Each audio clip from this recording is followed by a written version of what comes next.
আরহাব শাকিল লিখেছেন, পোষা বিড়ালের বাচ্চা ক্রয় বিক্রয় করা হালাল কিনা। এমনিতে তো বিড়াল কেনাবেচার ব্যাপারে একটি হাদিসে নিষেধাজ্ঞা রয়েছে, যার কারণে বিড়াল কেনাবেচা মৌলিকভাবে নিষিদ্ধ। অনেক ওলামা কেরাম অবশ্য বলেছেন এর ব্যাখ্যা যে বিড়ালের মতো এমন একটা জিনিস যেটা আসলে না তার গোশত খাওয়া যায়, না সেটা খুব মূল্যবান কোনো অ্যাসেট, এরকম একটা মানে সাধারণ জিনিস বা তুচ্ছ জিনিস একটা প্রাণী এটা বিক্রি করে তার টাকা নেওয়া খাওয়া, এটা তো আসলে এক ধরনের ছোট লোকই। নবী সাল্লাল্লাহু আলাইহি সাল্লাম এই জন্য হয়তো নিষেধ করেছেন যে এত তুচ্ছ জিনিস।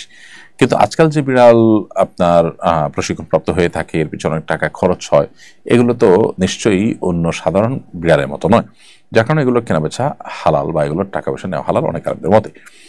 তবে নবী সাল্লাল্লাহু আলাইহি সাল্লাম যে হাদিসে নিষেধ করেছেন সেটা আলোকে এটাকে মাকরুহ বলেছেন ওলামা কেরাম, হারাম বলেননি বিড়াল কেনাবেচাকে। তবে এই যে বিশেষ প্রশিক্ষিত বা প্রশিক্ষণপ্রাপ্ত বিড়াল কেনাবেচা করলে সেটা হালাল হওয়ার কথা, হারাম হওয়ার কথা নয়।